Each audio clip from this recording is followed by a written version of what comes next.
Hello everyone, welcome to the second lecture of liquid solution. Last class में हम लोगों ने इंट्रोडक्शन की बात करी, कंसंट्रेशन टर्म्स के ऊपर हमने बात करी, एक रिवीजन कंसंट्रेशन टर्म्स का किया and now let's move to the core of liquid solution, जिसमें हम सबसे पहले हम बात करेंगे। एक तो लास्ट टाइम हमने लिक्विड कंसंट्रेशन टर्म्स के ऊपर काफ़ी सारे वैरायटी देखे थे, टाइप्स ऑफ कंसंट्रेशन टर्म्स। एक क्वेश्चन यहाँ पर मैं लेता हूँ जो जेई मेन में ही आया हुआ है कंसंट्रेशन टर्म्स पर। ठीक है, तो सबसे पहले हम लेकर एक क्वेश्चन करेंगे। क्वेश्चन है that is what would be, question लिखो ध्यान से, what would be the molality of 20% weight by weight aqueous solution of Ki। And हमको एक इंफॉर्मेशन दी है कि जो मोलर मास है, that is molar mass of के आई, वो बेसिकली क्या है, 166 ग्राम पर मोल। ओके, ठीक है। और ऑप्शंस की अगर मैं बात करूं इसमें, तो ऑप्शंस है हमारे पास 1.51, बी ऑप्शन है दैट इज 1.08, सी ऑप्शन है that is 1.48 and D option है दैट इज 1.35। ओके, सो ये जेई मेन 19 में आ चुका सवाल है। ठीक है, एक बार आप ट्राई करें।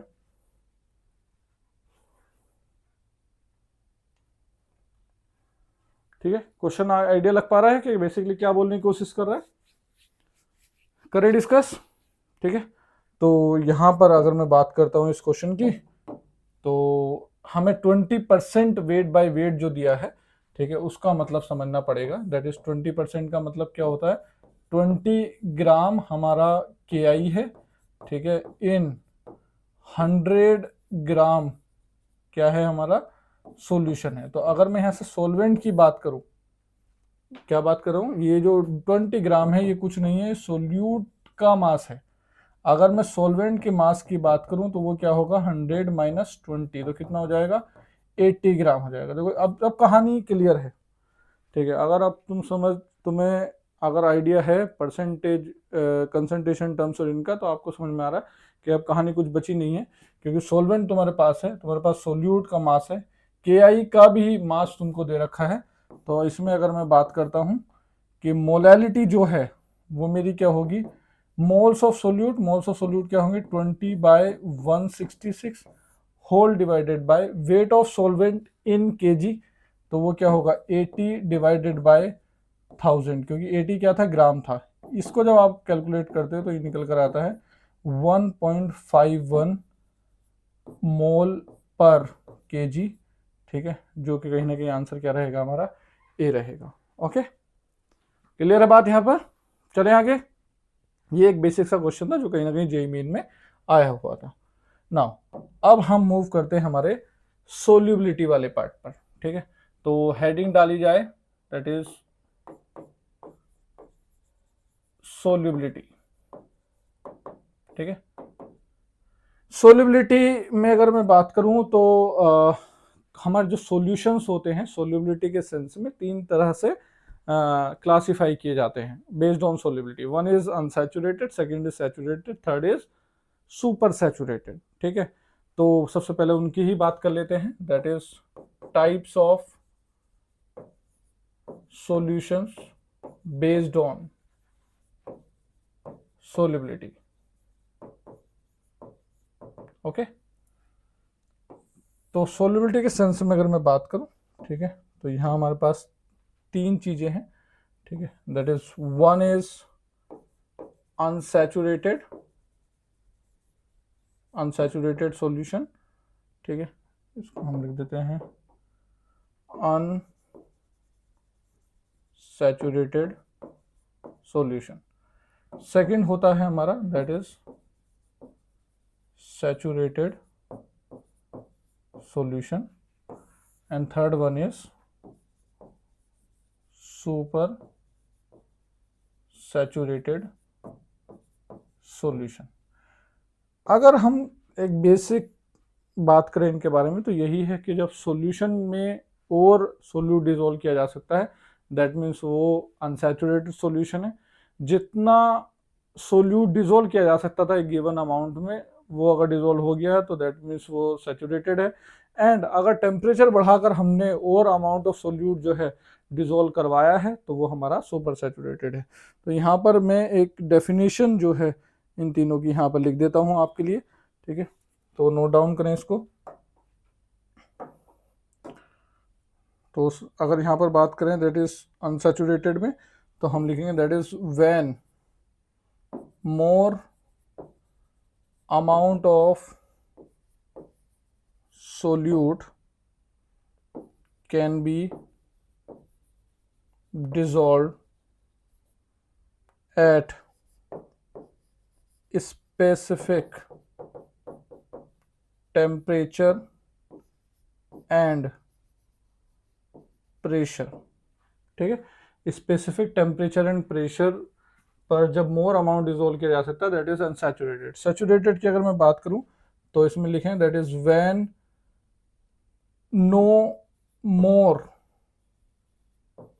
amount of solute can be dissolved at specific temperature and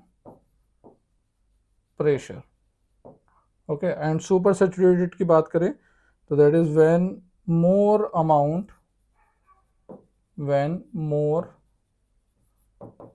of solute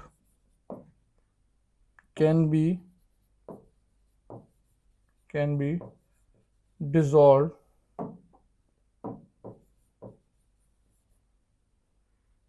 by elevating temperature. देखो आपको पता होगा कि चीनी या नमक अगर हमें जल्दी घोलना है तो कहीं ना कहीं अगर हम उसका क्या बढ़ा दें, टेम्परेचर, मतलब गैस पर रख दें उसको, और फिर अगर टेम्परेचर बढ़ा देते हैं तो वो चीज़ें जल्दी घुल जाती है, ठीक है। जो चाशनी होती है वो भी एक सुपर सैचुरेटेड सॉल्यूशन, जो शुगर सिरप जो बोलते हैं ना हम लोग, जलेबी के लिए जो यूज़ होता है वो बेसिकली हमारा सुपर सैचुरेटेड सॉल्यूशन ही है। तो आपको याद होगा कि अगर जलेबी का जो शुगर सिरप है अगर उसको आप कूल डाउन कंडीशन में कर दो, मतलब जब उसको बनाते हैं तो वो गर्म करते जाते हैं, चीनी घोलते जाते हैं, गर्म करते जाते हैं, चीनी घोलते जाते हैं, ठीक है। अगर आप उसको ठंडा कर दोगे तो उसकी जो एक्स्ट्रा कैपेसिटी जो उसने होल्ड करी थी, जो शुगर होल्ड करी थी, वो बेसिकली वॉमिट आउट हो जाती है। अगर आप कभी भी सुबह के टाइम अगर किसी स्वीट वाली शॉप को या फिर जलेबी वाली शॉप को आप विजिट करोगे तो आप देखोगे जो चाशनी है उसकी सिचुएशन कहीं ना कहीं अलग तरह की होती है, ठीक है। नाउ इसमें अब आगे चलते हैं, हमें बात करनी है कि ऐसे कौन कौन से फैक्टर्स हैं जो कि सोल्युबिलिटी को अफेक्ट करते हैं। ये आई थिंक मुझे लगता है कि आप लोगों ने लिख लिया होगा, ठीक है। ठीक है, बात करते हैं आगे। चलिए नाउ बात करते हैं फैक्टर्स अफेक्टिंग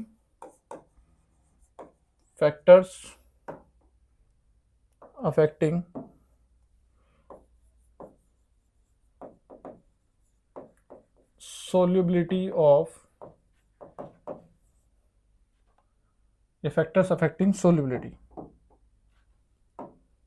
अब इसमें हम लोग दो केस की बात करेंगे, ठीक है। एक तो करेंगे सॉलिड इन लिक्विड एंड एक करेंगे गैस इन लिक्विड। सो सबसे पहले हम बात करेंगे that is solid in liquid के बारे में, ठीक है। हमें सॉलिड डिसॉल्व करना है लिक्विड में, तो वो किस तरह से बेसिकली रहेगा, ठीक है। तो डिफरेंट फैक्टर्स पर यहाँ बात करते हैं। पहले मैं बात करता हूँ that is nature of solute and solvent, ठीक है। Nature of solute and solvent का क्या मतलब ये है कि जो पोलर चीज़ें हैं वो पोलर सॉल्वेंट में ज़्यादा सोल्यूबल होती हैं, जो नॉन पोलर चीज़ें हैं वो नॉन पोलर सॉल्वेंट में ज़्यादा सोल्यूबल होती हैं। कहने का मतलब ये है कि अगर उनके इंटरैक्शन सिमिलर होंगे देन वो घुलेंगे, अगर नहीं होंगे तो वो नहीं घुलेंगे। तो यहाँ पर एक लाइन लिखेंगे हम, when interactions are similar, when interactions are similar than miscible, वो क्या होंगे, मिसिबल होंगे। कहने का मतलब ये है that is like dissolves like. ये कॉन्सेप्ट होता है कि पोलर पोलर में घुलता है और नॉन पोलर नॉन पोलर में डिसॉल्व होता है। तो इंटरेक्शन अगर सिमिलर होंगे तो वो घुल जाएंगे, ठीक है। ये नेचर का फैक्टर है, nature of solute and solvent का, ठीक है। दूसरे अगर मैं बात करता हूं प्रेशर की, अगर मैं तुमसे पूछता हूं कि क्या हम प्रेशर लगाकर किसी भी सॉलिड को लिक्विड में डिसॉल्व कर सकते हैं क्या? आपको लगता है ऐसा कि सॉलिड को हम लोग प्रेशर में लगा के डिसॉल्व कर सकते हैं?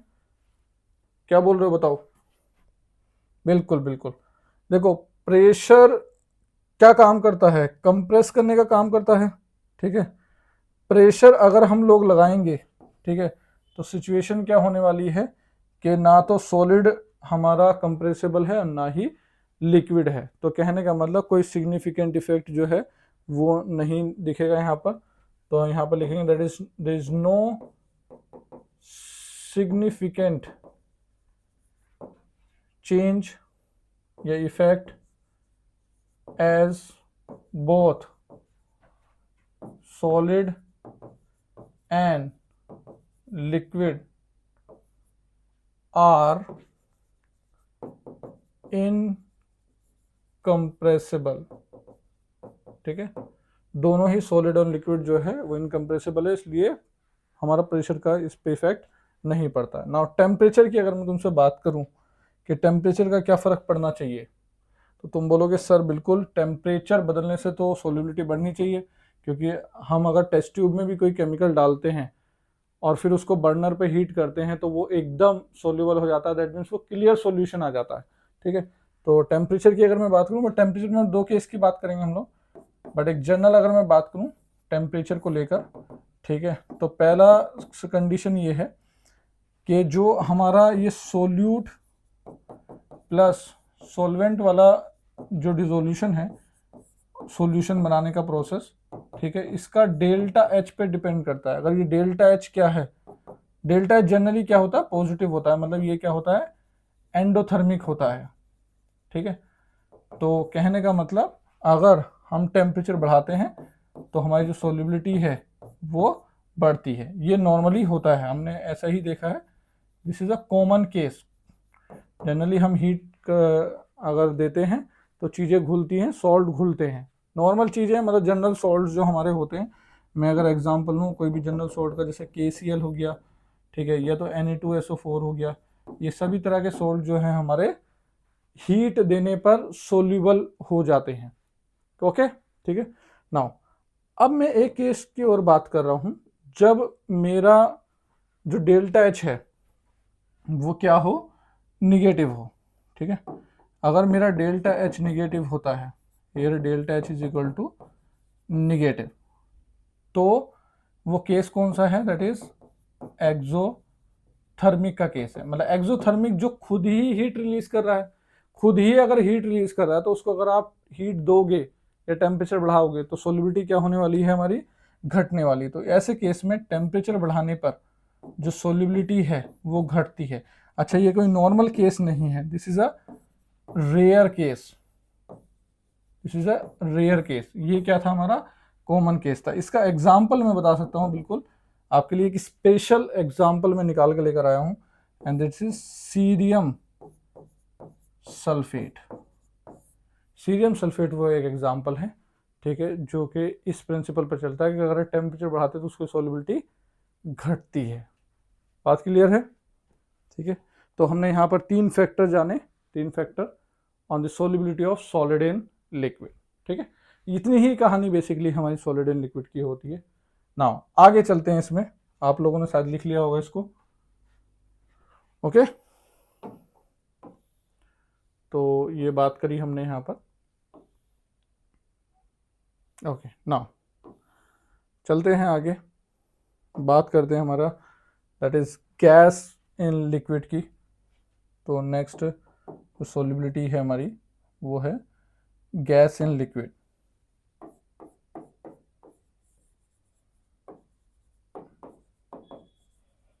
गैस इन लिक्विड में भी अगर मैं बात करूं डिफरेंट डिफरेंट फैक्टर्स की, तो सबसे पहला फैक्टर्स हमारा यही है, that is nature of solute and solvent. और मैं यहाँ वही बात बोलना चाहूँगा कि लाइक डिजोल्व वाला लाइक का जो सीन है वो यहाँ भी रहता है, बट एक चीज़ मैं बोलना चाहूँगा कि सभी तरह की गैसेस सभी तरह के सॉल्वेंट में डिजोल्व होती हैं। ठीक है, आपने देखा होगा कि पानी के अंदर भी डिजोल्व ऑक्सीजन होती है, भले से पानी पोलर है बट ऑक्सीजन तो O2 जो है वो तो नॉन पोलर है। ठीक है, तो कहने का मतलब यह है कि पोलर गैसेस पोलर सॉल्वेंट में ज़्यादा सोल्यूबल होती हैं, बट सभी तरह की गैसेस सभी तरह के सॉल्वेंट में डिसॉल्व होती हैं। ये हमें ध्यान रखना है। एक्सटेंट अलग अलग हो सकता है, दैट मीन्स अमाउंट जो है डिसॉल्व होने का वो अलग अलग हो सकता है, बट सभी तरह की गैसेस सभी तरह के सॉल्वेंट में डिसॉल्व होती हैं। ओके, तो सबसे पहला पॉइंट यही लिखा जाए कि that is all gases are soluble in, all gases are soluble in all types of solvents, that is all gases are soluble in all types of solvent। extent का फर्क पड़ सकता है, that is extent may vary। Polar वाले polar में ज्यादा soluble होंगे, ठीक है, नॉन पोलर वाले नॉन पोलर में ज्यादा सोल्यूबल होंगे, ज्यादा कम हो सकता है बट सोल्यूबल सभी में रहेंगे।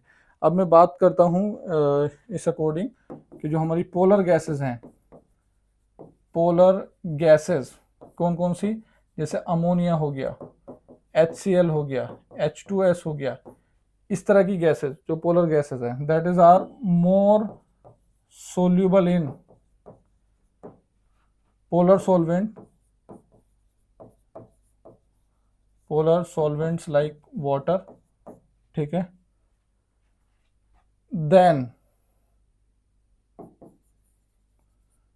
Non polar gases, polar gases ज़्यादा सोल्यूबल होती हैं as compare to non polar gases, जैसे कि N2 हो गया, O2 हो गया, H2 हो गया, CO2 हो गया, ये सब क्या है हमारी नॉन पोलर गैसेस हैं। पोलर नॉन पोलर कैसे पता करते हैं, अगर मैं तुमसे पूछूं कि पोलर और नॉन पोलर जो है वो कैसे पता करते हैं, तो आपके दिमाग में एक सवाल आएगा कि हाँ, केमिकल बॉन्डिंग में एक बात करी गई थी कि पोलर और नॉन पोलर हम लोग नेट डाइपोल मूवमेंट से निकाल सकते हैं। ठीक है, तो उसी के बेसिस पे कहीं ना कहीं ये कहानी है। ठीक है, that is nature of solute and solvent. Okay, करें बात है आगे ना, इसमें आगे चलते हैं और हम डिस्कस करते हैं अबाउट सेकंड फैक्टर। और सेकंड फैक्टर मैं यहाँ लेता हूँ मेरा टेम्परेचर। टेम्परेचर से आपको खुद ही फील आ गई होगी कि अगर जैसे कोल्ड ड्रिंक है, सोडा ड्रिंक है, अगर उसको मैं उबालता हूँ तो उससे क्या होता है, गैस निकल जाती है, वो खुद ही टेम्परेचर जब बढ़ जाता है तो खुद ही गैस जो है उसमें से निकल जाती है, क्योंकि गैस का जो डिजोल्व होने वाला प्रोसेस है वो एक्सोथर्मिक है और हीट उसको पसंद नहीं है। तो यहाँ पर हम लिखेंगे that is on increasing temperature solubility decreases, on increasing temperature solubility decreases। ठीक है, as it is a exothermic process। ये क्या होता है, एक एक्सोथर्मिक प्रोसेस होता है जिसका डेल्टा H लेस देन 0 होता है। ओके, ठीक है, जैसे आपको पता होगा कि जो एक्वेटिक एनिमल्स हैं वो भी कोल्ड वाटर में ज़्यादा कंफर्टेबल रहते हैं, क्योंकि कोल्ड वाटर में डिजोल्व ऑक्सीजन ज़्यादा रहती है, हॉट वाटर में डिजोल्व ऑक्सीजन कम होती है। तो एक्वेटिक एनिमल मतलब मछली वछली ये सब लोग, ठीक है, काफ़ी इस वजह से मछली जी भी नहीं पाती है एडिक्वेट अमाउंट में अगर हमारा ऑक्सीजन नहीं होता है। ठीक है, तो नाउ नेक्स्ट बात करते हैं हमारा सबसे बड़ा फैक्टर जिसको लेकर हमने सारा टॉपिक पढ़ना स्टार्ट किया, वो है that is effect of pressure, यहां पर लिखना चाहेंगे इफेक्ट ऑफ प्रेशर, ठीक है। इफेक्ट ऑफ प्रेशर जिसमें हम लोग क्या पढ़ते हैं, इसके थ्रू हम लोग हेनरीज लॉ डिस्कस करेंगे कि हेनरी लॉ बेसिकली क्या होता है, ठीक है। अगर गैस की बात करूं लिक्विड में, तो गैस को हम कंप्रेस कर सकते हैं, दैट मीन्स गैस हमारी डिसॉल्व की जा सकती है with the help of pressure. तो सॉल्युबिलिटी कहीं ना कहीं हमारी जो है वो बढ़ेगी, ये हमें वैसे भी फील आता है, ठीक है। अब इस पॉइंट को अगर हम यहाँ डिस्कस करना चाहें, ठीक है, तो कुछ इस तरह से हमारी बात होगी कि यहाँ पर लिखेंगे हम that is solubility of gas in a liquid, solubility of gas in a liquid is directly proportional to, at a given temperature, solubility of gas in liquid at given temperature is directly proportional to pressure at which it is dissolved, ठीक है। अब इसको अगर मैं mathematically यहाँ पर लिखूँ, ठीक है, तो सोलिबिलिटी के लिए हम लोग एक मोल फ्रैक्शन ले लेते हैं, क्योंकि मोल फ्रैक्शन अमाउंट ही बताता है, ठीक है। तो यहाँ कहने का मतलब ये है कि solubility of gas is basically directly proportional to the pressure at which it is dissolve, जो कि पार्शियल प्रेशर के बराबर होगा, ठीक है। अब ये बेसिकली टर्म जो है सोलिबिलिटी के लिए है, that is directly proportional to pressure of the gas. यहाँ से अगर प्रोपोर्शनलिटी साइन हटाएंगे तो बेसिकली क्या जाएगा, mole fraction of gas is equal to 1/kh into P gas, ठीक है। अब ये KH इधर आकर बेसिकली क्या होता है कि P gas is equal to, ठीक है, that is KH into mole fraction of gas, ठीक है। तो कहीं ना कहीं ये चीज़ निकल कर आती है, that is partial pressure of gas is equal to KH into mole fraction of gas. अब यहाँ पर ये चीज़ें हैं क्या है, दैट इज P गैस कुछ और नहीं है, that is partial pressure of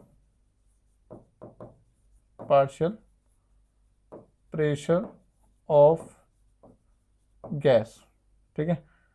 mole fraction क्या है, मतलब ये क्या है, that is mole fraction of gas, और ये बेसिकली यहाँ सोलिबिलिटी के तौर पे लिया है, that is as a measure of solubility, ठीक है। एंड अगर मैं बात करूँ थर्ड पॉइंट, ये जो थर्ड चीज़ है यहाँ पर वो है KH कुछ और नहीं है, that is Henrys constant, okay. तो KH हमारा हेनरी कांस्टेंट है, और ये हमारा बेसिकली क्या है, यहाँ पर हेनरी लॉ जिसे हम बोलते हैं वो है, that is P gas is equal to KH into mole fraction of gas. अब यहाँ KH जो है बेसिकली एक नया टर्म इंट्रोड्यूस हुआ है, तो इसके बारे में थोड़ा सा और बात कर लेते हैं। KH की अगर मैं बात करता हूँ यहाँ पर, सो KH रिगार्डिंग अगर कुछ पॉइंट लिखे, अगर मैं इस इक्वेशन में ध्यान से देखूं, ठीक है, तो अगर मैं पूछता हूँ कि यूनिट क्या होगी KH की, तो आप बोलोगे सर मोल फ्रैक्शन की तो कोई यूनिट होती नहीं है, ठीक है। तो जो यूनिट होगी इसकी वही होगी जो प्रेशर की यूनिट है, ठीक है। तो हम यहाँ पर लिखेंगे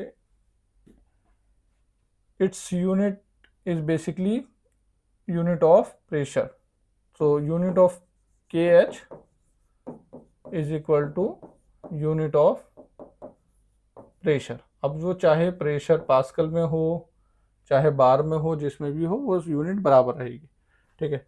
डिफरेंट गैसेस के डिफरेंट KH वैल्यू होती है, तो for different gases have different KH value. Different gases have different KH value. ठीक है। थर्ड अगर मैं बात करता हूं, KH वैल्यू सेम गैस की डिफरेंट होती है डिफरेंट सॉल्वेंट में। दैट मीन्स यहां पर अगर हम लिखें KH value for same gas is different in different solvent। ठीक है। डिफरेंट सॉल्वेंट में भी KH वैल्यू की जो वैल्यू होती है KH की वो भी अलग अलग होती है।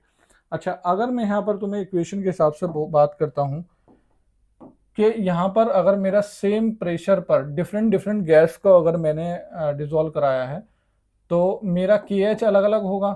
तो अगर मेरा किसी का KH अगर ज़्यादा होता है, ठीक है, KH अगर किसी का ज़्यादा होता है तो मेरा मोल फ्रैक्शन क्या हो जाएगा, कम हो जाएगा। तो यहाँ से मैं ये बात बोल सकता हूँ, ठीक है, कि जो अगर KH बढ़ता है, KH अगर हमारा बढ़ता है तो हमारी सोल्युबिलिटी जो है वो क्या होगी, घटेगी। ऑन दी अदर हैंड हमें ये पता है कि अगर टेम्परेचर बढ़ता है तब भी क्या होता है, सोल्युबिलिटी घटती है। ये तो हमें पता है ना, टेम्परेचर बढ़ाने से सोल्युबिलिटी घटती है।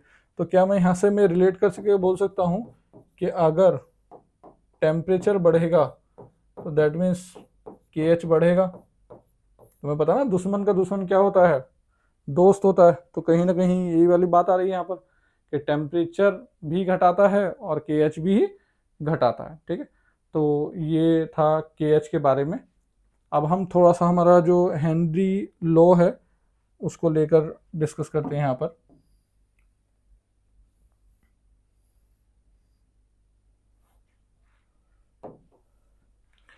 मेरी जो इक्वेशन आई थी, ठीक है, that is P gas is equal to KH into mole fraction of gas. अगर मैं यहाँ पर एक ग्राफ बनाता हूँ, ठीक है, जो कि ग्राफ बन रहा है मेरा किस किस चीज में, P गैस में, ठीक है, with mole fraction of gas. ठीक है, इस इक्वेशन पर अगर मैं ग्राफ बनाता हूँ तो मैं ये देख सकता हूँ कि ये इक्वेशन बेसिकली कुछ और थोड़ी है। ये y इज इक्वल टू क्या है, mx है। तो ग्राफ क्या जाएगा, कुछ इस तरह से जाएगा और स्लोप क्या होगा हमारा, स्लोप इसका होगा हमारा KH।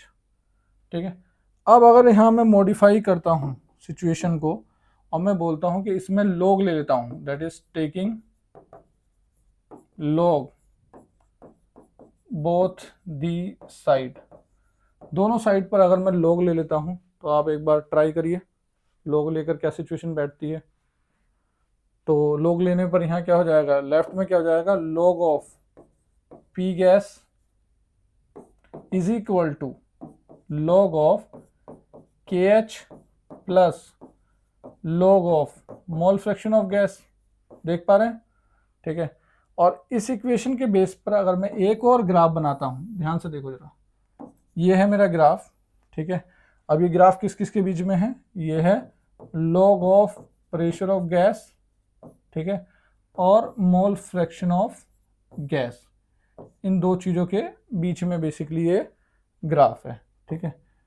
और यहाँ पर अगर मैं बात करता हूँ कि ये KH है, ये लोग यहाँ पर क्या है 1 है, तो अगर मैं से ये बोल सकूं कि y is equal to C plus mx, बोल सकते कि नहीं बोल सकते, बोल सकते हैं, ठीक है। तो यहाँ पर C जो है मेरा वो यहाँ पर है और जो स्लोप है, यहाँ स्लोप कितना है 45 डिग्री है, ठीक है, और स्लोप दैट मीन्स 1 है। एंड ये जो पूरा इंटरसेप्ट है ये क्या है, log ऑफ KH है, ठीक है। तो ये ग्राफ हमारा निकल कर आता है। अच्छा, यहाँ एक गलती हो गई है, क्या है, दैट इज यहाँ क्या होगा, log of mole fraction of gas basically यहाँ पर रहेगा, ठीक है। तो ये दो ग्राफ इस तरह से हैं। बट एक ग्राफ की ओर मैं बात करूंगा, हमें पता है कि गैस किस में डिजोल्व है, पानी में डिजोल्व है, एंड पानी दो ही तो लोग है, पानी और गैस, ठीक है। तो यहाँ पर अगर मैं मोल फ्रैक्शन ऑफ गैस की जगह अगर मैं क्या कर देता हूँ यहाँ पर कि P gas is equal to, मैं लिख देता हूँ कि H into 1 minus mole fraction of water, लिख सकते हैं कि नहीं लिख सकते, लिख सकते हैं, ठीक है। तो ये क्या हो जाएगा, P gas is equal to K H minus K H mole fraction of water, ठीक है। तो अगर मैं इस पर ग्राफ बनाता हूँ आजकल के टाइम पर, या भी जो रिसेंट क्वेश्चन आ रहे हैं वो काफ़ी इस इक्वेशन के ग्राफ को लेकर बहुत चर्चा कर रहे हैं, ठीक है। अगर इसमें ध्यान दो तो तुम्हें लोग जैसा ग्राफ बन जाएगा, ठीक है।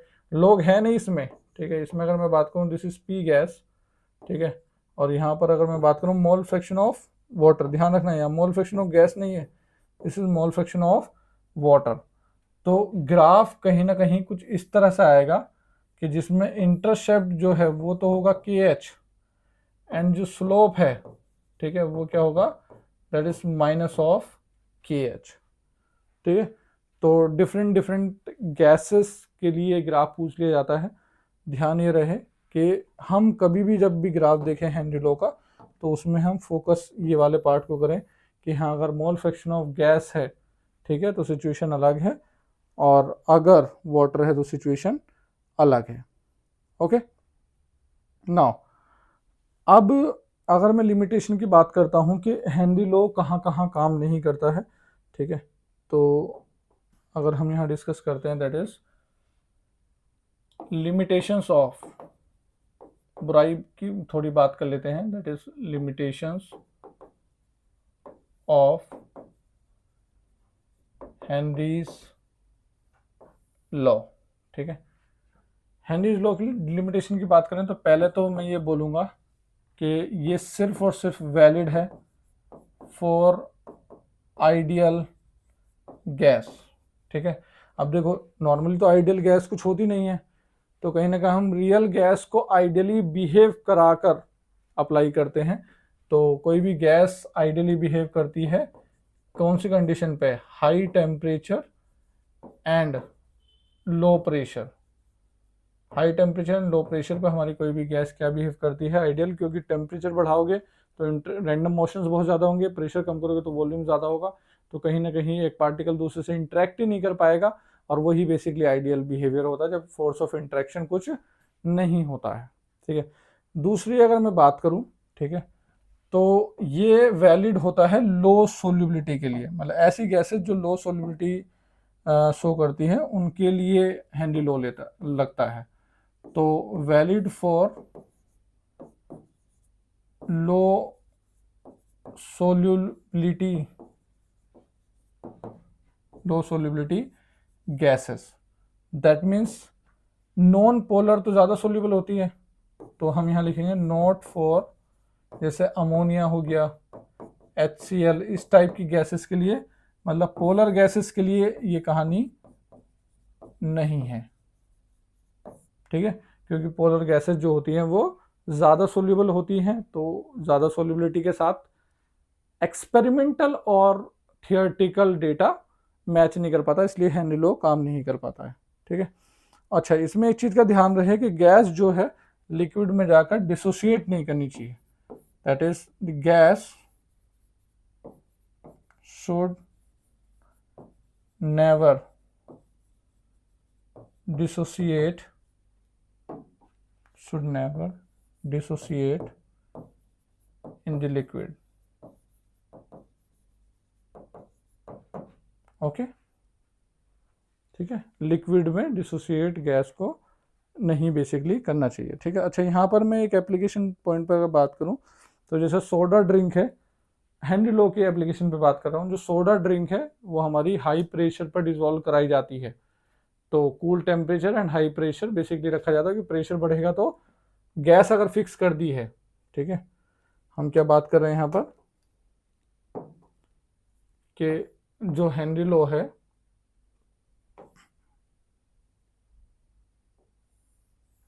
हेनरी लॉ क्या है, that is P gas is equal to K H into mole fraction of gas, ठीक है। तो अगर मैं प्रेशर बढ़ा रहा हूँ और गैस अगर फिक्स है तो मोल फ्रैक्शन भी बढ़ेगा। तो सोडा ड्रिंक जो है प्रेशर से क्या करवाई जाती है, पैक्ड, प्रेशर पैक्ड होती हैं, ठीक है। दूसरा, अगर मैं बात करूँ हाई एल्टीट्यूड पर डिजॉल्व ऑक्सीजन ब्लड में कम हो जाती है, जिसकी वजह से एनोक्सिया की प्रॉब्लम आती है लोगों को, जिनके लिए सांस की प्रॉब्लम होती है, ठीक है। और एक प्रॉब्लम आती है, हमारी एप्लीकेशन है कि जब स्कूबा डाइविंग में नीचे जाते हैं, ठीक है, तो नॉर्मली N2 जो है वो ऑक्सीजन सिलेंडर में डिजोल्व कर कर मतलब मिक्स करके भेजा जाता है, क्योंकि एब्सोल्यूट ऑक्सीजन हम लोग इनहेल नहीं कर सकते। तो क्या होता है कि उसमें उसको डाइल्यूट करने के लिए N2 यूज़ की जाती थी, बट हमने ऐसा देखा कि N2 जब हम नीचे जाते हैं तो बहुत ज़्यादा प्रेशर ऊपर से लग जाता है सी का, तो जिसकी वजह से N2 डिजोल्व हो जाती है। हमें ऐसी गैस नहीं चाहिए थी जो डिजोल्व हो जाए ब्लड में, क्योंकि O2 तो यूज़ करता है ब्लड बट N2 नहीं कर पाएगा, तो बाद में बेंट्स जैसा प्रॉब्लम आता है वीन्स में, जो कि प्रॉब्लम करता है। इसलिए लो सोलिबिलिटी गैसेस मतलब N2 की जगह हीलियम को प्रेफर किया जाता है कि वो लो सोल्यूबिलिटी है, कम मोलर मास है, तो कम सोल्यूबल होगी, ठीक है। तो ये कहीं ना कहीं प्रॉब्लम, मतलब ये एप्लीकेशन है, सोडा ड्रिंक हो गया, एनोक्सिया हो गया, स्कूबा डाइविंग हो गया, ये सब हमारे हेनरी लो के एप्लीकेशन है। ओके, सो यहाँ पर एक क्वेश्चन हम ले लेते हैं हेनरी लो के ऊपर।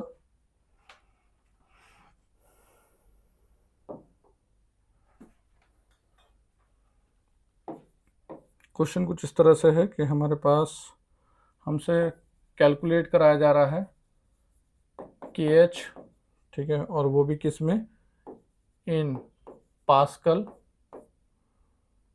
ठीक है, और ये किसके लिए, फॉर CO2, ठीक है, जिसमें वैन 2.44 ग्राम क्या है, CO2 प्रेजेंट है हमारा, ओके, इज प्रेजेंट इन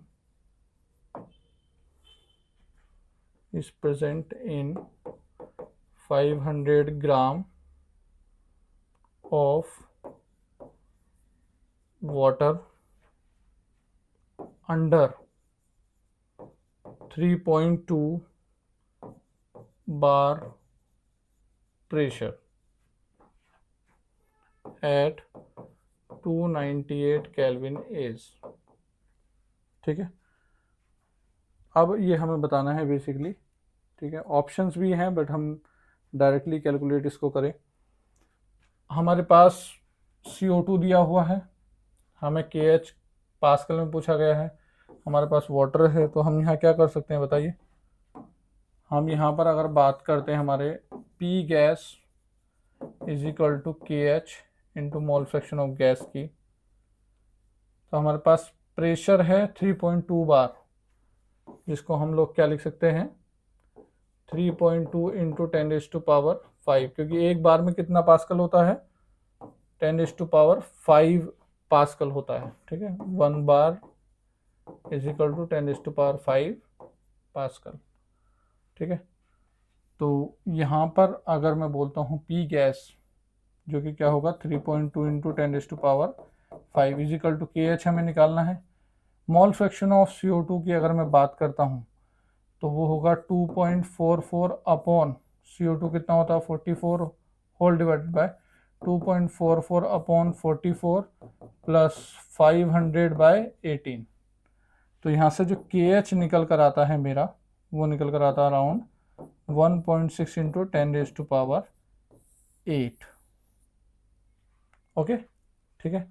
अच्छा, काफ़ी बार कुछ क्वेश्चंस में क्या होता है कि मोल फ्रैक्शन तो यहाँ से निकलवा लिया जाता है, ठीक है, बट इस मोल फ्रैक्शन को मोलैलिटी निकालने में यूज़ कर लिया जाता है, ठीक है। तो कभी अगर ऐसी सिचुएशन आती है, ठीक है, तो वहाँ पर एक मैं फॉर्मूला बता देता हूँ, दैट इज मोलैलिटी, वैसे आप जस्टिफाई भी कर सकते हो उसको, molality is equal to mole fraction of gas नीचे 1 minus mole fraction of gas into ऊपर 1000 और नीचे 18, ठीक है। ये डायरेक्टली आप मोल फ्रैक्शन ऑफ गैस डालकर मोलैलिटी को डायरेक्टली निकाल सकते हैं हेनरी लो वाले क्वेश्चंस में, जब हेनरी लो में ये बेसिकली ये वाली कहानी आती है, ओके, ठीक है। तो ये क्वेश्चंस है, और भी क्वेश्चंस हैं जो कि अपने मॉड्यूल में हैं, ठीक है, जिनकी हम लोग आगे यहाँ पर बात करेंगे। ठीक है, तो ये कहीं ना कहीं हमारा हेनरी लो का होल डिस्कशन था। ठीक है, नेक्स्ट क्लास में हम लोग और बात करेंगे और हम स्टार्ट करेंगे हमारा जो वेपर प्रेशर का डिस्कशन है, जिसमें हम लोग डिस्कशन करेंगे रॉड्स लॉ के बारे में, आइडियल नॉन आइडियल सॉल्यूशन के बारे में। तो चलिए नेक्स्ट क्लास में मिलते हैं। Thank you, bye bye.